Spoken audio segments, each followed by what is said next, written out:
Hello, everyone. Hey, it is Jennifer from Legacy Logic. I'm here. It is my first live recording, and I'm hoping that this will be the first of many that we can have discussions and really a more conversation around estate planning, around adult care, around legacy planning, and really all of those kind of stuff in that realm that we can plan for. And with the lens of from a Black woman, with the lens of potentially going abroad, hopefully going abroad really soon.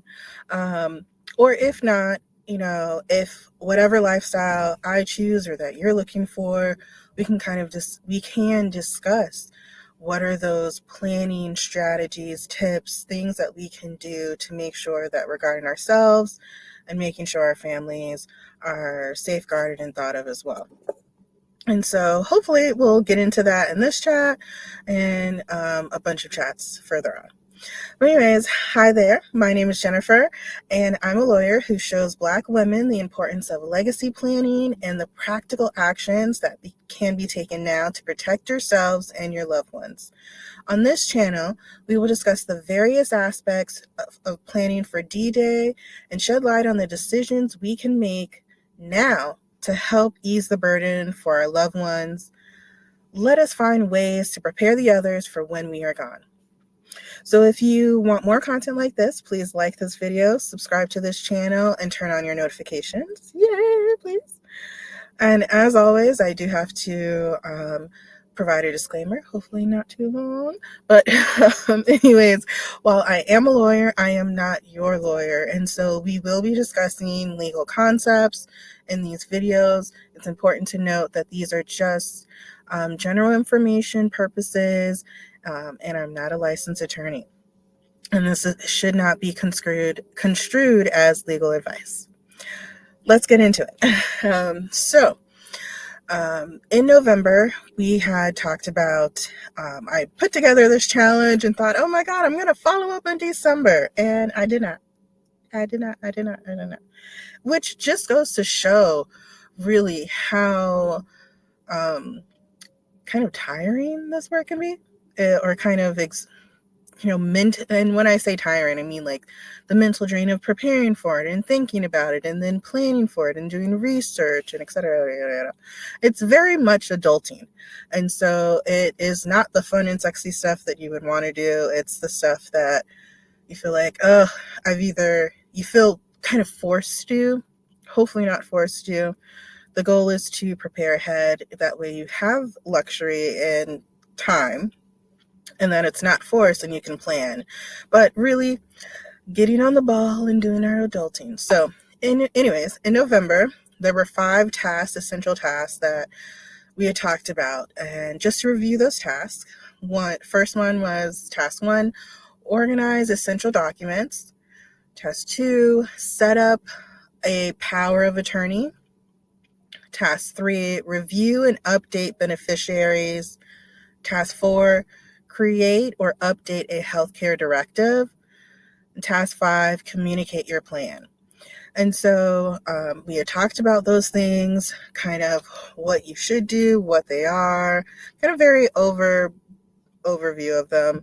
And my thought was I would work on those things for myself or my family, and we would reconvene in December, talk about our progress, and then kind of move forward from there. Obviously that didn't happen. And so we're here talking about it now. And I kind of want to just go through them all and really just talk more freely about those tasks and what I'll be doing moving forward. I'm not going to do necessarily a time limit of when I will, or a time frame on these tasks, because I think there are a lot of them. I really think it's not just me, it's other family members that I'm trying to get coordination with, so that makes it a bit more difficult. But anyways, I'm really thinking that this is going to be probably the next year that I'll be working on these and other tasks. And as I work on those tasks, I'll certainly share them with you. And maybe we can track all of our progress throughout the year and then maybe do an end of year wrap up of how good we did and how good we made sure that we prepared our family and friends, not only ourselves but those people, so that way, you know, we can have a plan for our families.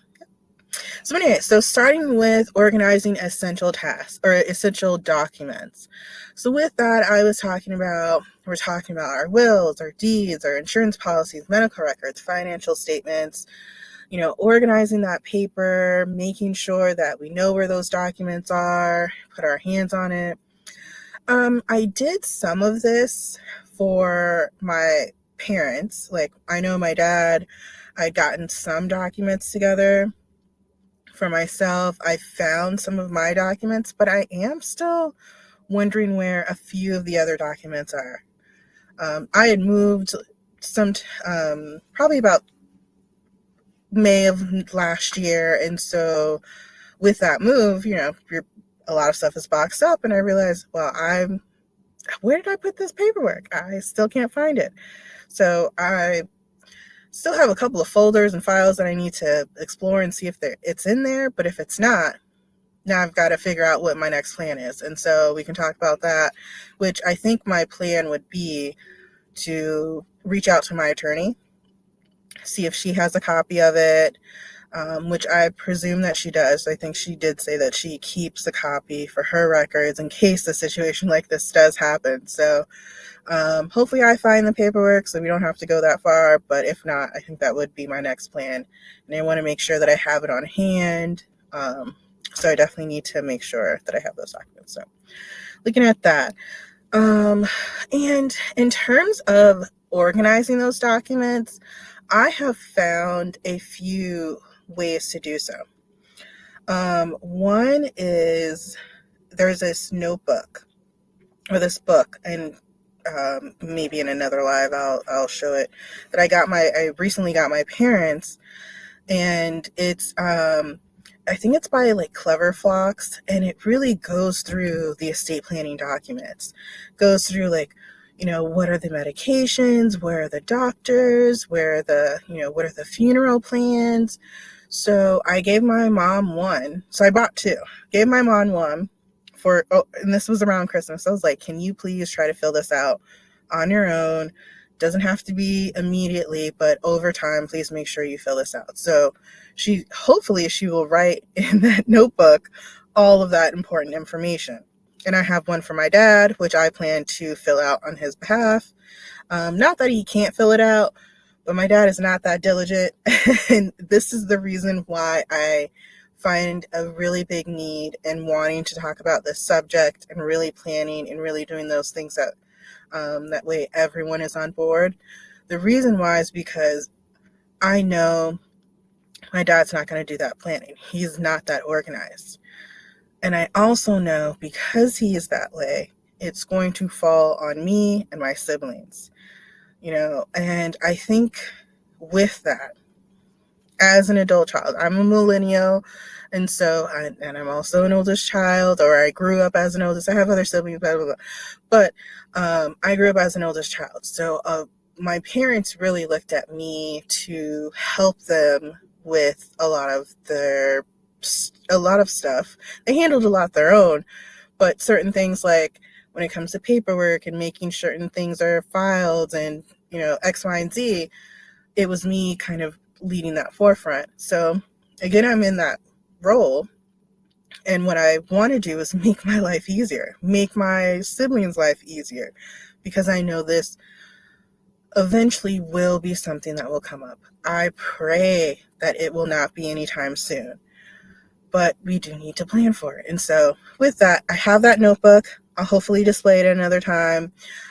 So have one tracking or one way of organizing those documents is writing it down in a notebook.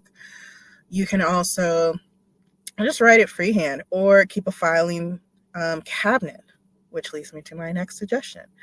There have been some filing cabinets that I've seen online, which really look pretty cool. I wish I could show them to you guys, but they look like it's this cabinet that you can, or this box that you can get, where it'll have all the files in there for like the estate, the deed, the the will. I mean, sorry, I said the estate. Like that's the same thing. The deed, your will, the trust paperwork, the insurance paperwork, like health insurance, life insurance, birth certificates.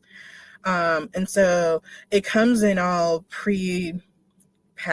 So it looks really good, but it does come at a price. Like I think the one I saw was at $100. So you can get ones that are pre-made for you, or you can just go to the dollar store and get a box and just put your paperwork in there. I mean, either way, as long as the paperwork is identified and is in a place that not only you know, but other people know too.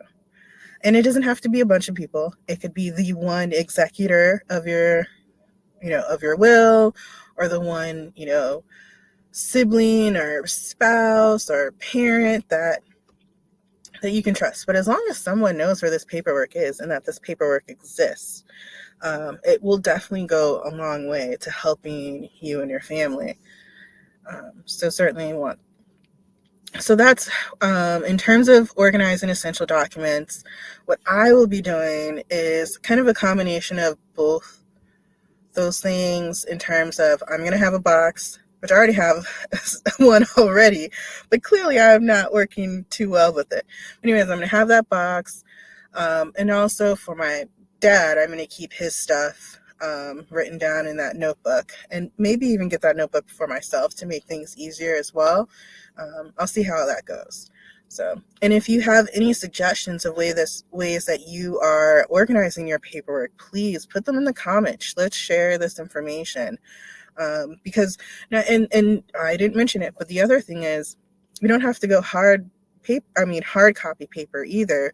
We can keep power of attorneys, digital copies, and you can use that as well. And I do have folders on my computer, my laptop, that are designated of like, these are the important information. So it's all categorized and easy to access. So, and I've sent copies of certain documents to my siblings as well, so they have copies. So, get that information, put it in the hands of the people that need it. So when it is needed, they don't have to search for it. They know that they've already seen it. So there is that. Now, step 2 was set up a power of attorney. Let me get a little tea. Let me take a break. I've been talking for 12 minutes, and I know that I can ramble on, so I apologize. But also, thanks for being here, and thanks for watching. If you have watched this long, you are a rad Odette, and I love you.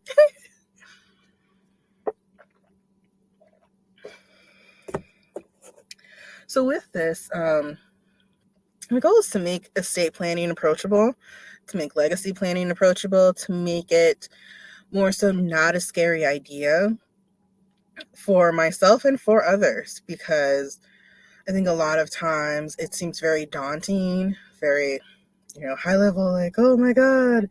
And you're always going to it at a time of need or of sorrow, or of, it's never, not that it's happy stuff, but it's never, rarely do you hear of people going at a time where there's not an added pressure. And so let's take away that pressure from our lives. Let's do it in a time where we can think clearly. We don't have a looming event coming around that's pushing us to do this, and there's distress. So let's get into it. So there's step 2, set up a power of attorney. I say that this is very critical. And so just to recap, there are 2 types of power of attorneys, and I have my notes over here, so that's why I look off to the side.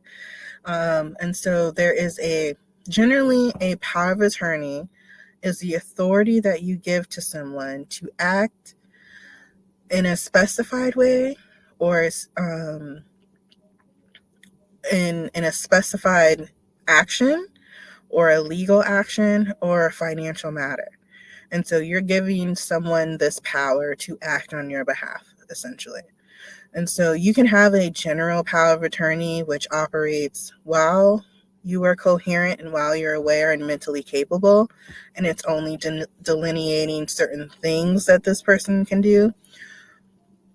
Or you can have a durable power of attorney, which operates even if you're incapacitated. And so that can help in case, God forbid, something happens and you are in a coma or just are not conscious and not able to make your own decisions. Then you have a durable power of attorney, and that person can step in for you and help you there. My suggestion, if you haven't already, get a power of attorney. In my paperwork that I'm missing, I have a power of attorney. I have also told those power, and so I remember when I sat down with my attorney, we talked about who would be that person, and then if that person couldn't do it, who is the alternative? And so it's not just one person, it's two. And so I've named those two people in that paperwork, but I've also told them and had conversations, and I trust them very much, which is why they were named. And so there's no question of, are they going to do anything, of ill will towards me? No, because if they were, then I wouldn't have named that person. And I've described to them what their duties were, kind of what I would ask of them would be just to act on my behalf when I'm not able to. So the thought is, I've named you as my power of attorney. If for some reason, even if I'm out of the country, can you act on my behalf and speak for me? For example, one thought my attorney we had discussed is, let's say I'm out of the country, which I hope to be soon, and I have an apartment here. Let's say the apartment, I don't know, a water pipe burst, and the apartment is saying, hey, we need approval for us to go in. Probably not a good example, but whatever it is, they're saying we need approval from you. Can you give us this approval? I cannot be reached. I'm incapacitated for whatever reason. Oh, my power of attorney can act on my behalf. They're going to step in for me in this situation. Here's this paperwork that proves that I have given them this ability to do so. So that's why it's so important. Okay. Step 3, update your beneficiaries. Review them and update them. So here, this is a step that's overlooked often because we think, either I have the will and the will covers everything, or, oh yeah, I already updated that beneficiary, but lo and behold, you actually didn't. Or you had a beneficiary, you had, for some reason, a falling out or no longer want that person as your beneficiary. Have you renamed them? Have you removed them? And so with all of those scenarios, look at your beneficiaries and update them. I need to do so too. I think when I added this, I had updated maybe one or two. I was looking at my 401k, realized I didn't have a beneficiary on there. For probably an entire year, I swore up and down. I was like, oh yeah, I got a beneficiary on there. Oh yeah, it's on there, blah, blah, blah. And, when you're doing your end of your benefits, I think it was around that time, I was doing my benefits, and it was like, oh, by the way, update your beneficiaries. So I clicked into it, and I was like, there's nothing there. I was like, I know I named who I named. So why aren't they there? So this was a good time. I'm very glad I caught it. Good time to name my beneficiaries. So now I'm covered, and I have confirmed several times that the information's there on the website. But yeah, I do think there's a couple more accounts that I need to make sure that my beneficiaries are on there. So one, making sure those people are on there. But a couple of things are scenarios I did want to discuss with you guys, and the potential of having the wrong person there. One scenario is, maybe not a couple, just this one that's coming to mind. Let's say you are married. You have your husband as your beneficiary on your on your 401k, since we were talking about that, on your 401k. You've left the job. You never rolled over your 401k, which is another thing. But we will probably get a financial person in here to talk about that. But you left your job, you left your 401k, and you left your man. And so all of that is back there in the past. And now you are 10 years later. And you're like, oh, you realize you have that old 401k. You're like, oh, I want to do something with it. Now you're planning on doing with it. You never change. And since you left that ex-husband, he is an ex, you divorced, you're now remarried, your new husband will not get that money from that 401k. The ex-husband will get it since they are still the current beneficiary. You have to go in and make sure that you change that beneficiary. Your whatever institution it is, where the account is, where the policy is, they are not going to override what's in your will or your marital status. The beneficiary, whatever designation is on that account, is what's on that account. And so it is possible for someone to have been remarried and still the old spouse or the ex can get the funds from the account because they were the beneficiary. So I say all that to say, make sure you go and update that. Make sure you review that. If things change in your life, make sure that you're doing the things to cover yourself, either including those people. Let's say you had an addition and you want to include a grandchild in that. They won't get that money, that literal check named to them, unless they are on the account. So make sure you do so. And with that, all right, we're getting down to it. So step 4, create and update a healthcare directive. So this is a little different than a power of attorney, in the sense that this is working specifically with healthcare. And so, one, you can name who you want to make healthcare decisions in case you're incapacitated. That does work as it's another power of attorney. But in that, you're also naming what are the healthcare questions and situations that you have already decided. For example, have you already decided that if something were to happen to you, do you want to be resuscitated? If something were to happen to you, do you want life-saving intervention? Do you want to be put on a feeding tube? Do you want any, life-saving measures to be administered to you at all? Do you want a nursing home if you were to get to that point where you would need to leave your home and be in a nursing home? Are you okay with that? Do you want to decide? Do you want to deplete your entire, estate to pay for your nursing home? Like, I can go on, and I actually feel like I went on maybe too long.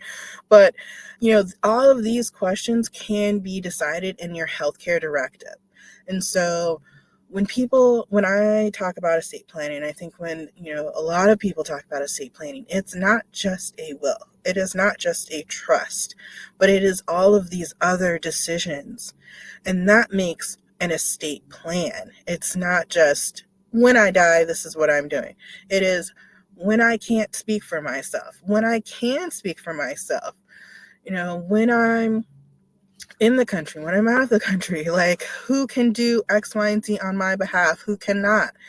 All of those decisions can be laid out in this legal paperwork and be a directive. So I certainly implore you to create a healthcare directive and or update it. Have you changed your mind about certain things?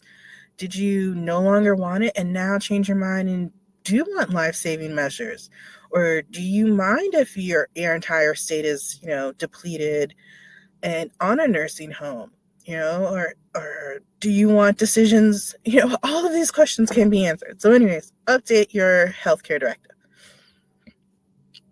Getting a little stuffy, so I apologize for I'm nasally now. And lastly, we're at step 5. Communicate your plan. I think that is a common thread from what I've been discussing here.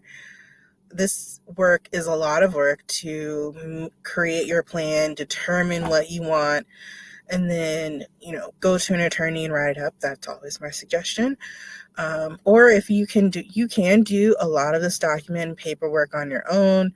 But either way, if you've gone through all of those measures to, plan and get your estate and affairs in order, the last thing that would be to happen is to communicate that. Let those people know that you've done this work. One, because this is not done in a vacuum. So, at some point, someone's going to have to figure out what to do with everything, with your stuff, with, with all that stuff. So, let those people know. You don't have to let them know all the details. Especially if you don't have to let them know all the details, but you have to let them know something. And it's simple as, hey, I made a will. My will is in my safe in my house. If something happened to me, the key, you can tell them where the key is, or you can tell them there'll be a code that you will be able to find to get to the safe, to let them to figure out what to do with my will, or what to do with my stuff. Sorry, I made that more complicated, but anyways, what I'm saying is it could be a very simple conversation, or it can be very detailed. And what I would prefer is that families are more detailed with each other, and that there is a discussion of, this is the plot that I want, this is the service that I want, these are the people that I want, that put this dress on me. Like, I know some people talk about it and some people don't. From that discussion to what kind of service I want, but also, these are the bank accounts that I have. I have named you as my beneficiary. This is what this money is meant for. I put this aside for you to do X, Y, and Z. This money is for my funeral. This money is for you. This money is to maintain the home when I can't. This money is to, pay the taxes. Let the people know what your plan is. It's that way it could breathe life, especially when the people that you're probably employing to enact your plan are mourning and they don't know. They need guidance. So let your words continue to ring to them. So that is why I say share and communicate your plan with your circle, with your people.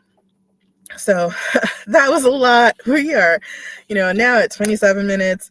And so I've enjoyed this time. I really hope that we can talk more about estate planning. I have a lot on my mind that's going on with estate planning, but really also adult care. And I guess let me leave this last tidbit.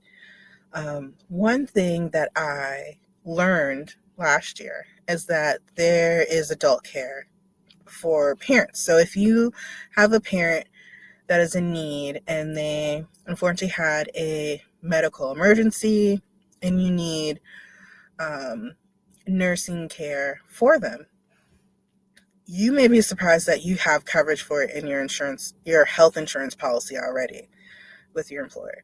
This is something that me and my siblings had learned only recently, that we had this coverage. And so I implore you all to look at your employee benefits and see if you have that coverage. And typically where I think the coverage can be found is if you have access to kind of childcare coverage. I think some people do it through their FSA. They might have a different separate rider for it, like dependent care. A lot of times that's for childcare. But look, there is a lot of times they do offer for adult care services as well. And so that allows for you to be able to organize for in-home healthcare for your parent. And so for us, that was so helpful. One, to know that I had this coverage that I didn't even know that I had. So it made me feel good that I'm with an employer that's already thought about things that I didn't even realize were going to be a need of mine. And I have some sort of coverage there. So I was thankful for that. but also two, it gave me peace of mind to be able to know that I can pull on this coverage, even though there was some additional cost to it, but I still could pull this coverage and make sure that my parent had a medical professional to watch over them while I wasn't able to be there with my parent 24/7. And so that was so helpful to know, that we could send someone there. And so it could be day or night.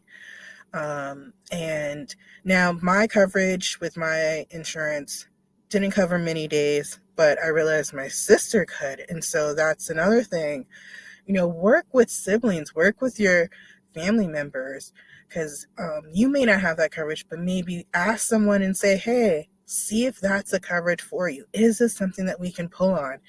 And write that in your plan and say, if we have an emergency, this is, the company that we can call on. And, here are the funds that we're going to decide that we'll use, either an HSA, your FSA, some, emergency sinking fund or something. That way we have that plan there. So, want to leave you with that. So anyways, thank you everyone for watching this video. Please like it if you like this content. If there is anything that you are working on that you're dealing with your legacy planning, estate planning, please share in the comments. Let's make this a discussion that will continue to grow, so that way we can protect ourselves and our families and friends. So thank you everyone, and hope to talk to you guys next time. Bye.